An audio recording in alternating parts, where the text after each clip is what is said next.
The biggest risk to buying a business in 2025, government contracts. We expect to see a lot of businesses on BizBuySell this year that say they have government contracts. And you can thank Musk and his Doge team for bringing those to market. Now, not all of these are going to be bad. Some of them are going to have contracts that are going to live on for the next decade, but some of them won't. And it's going to be really hard for you to sort through that and figure out which ones are the businesses that have good government contracts and which are the ones that have bad government contracts. Now, one way you can de-risk your transaction is use what's called a forgivable note structure that's tied to that contract. So basically what would happen is the seller loans you a portion of the money that's used to buy the business.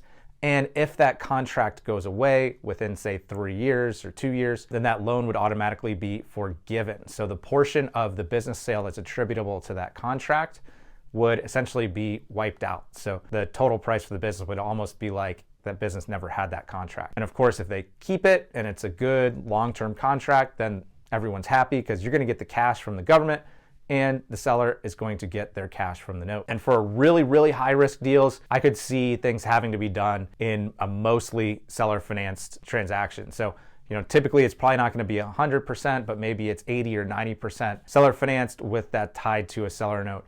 If, say, all of their revenue came from a high-risk contract. They happen to be ready to retire or they have a health issue, I could see that being a structure that they might have to use to get some type of deal done. So be careful out there. The phrase has government contracts used to be gold. Now it might be toxic.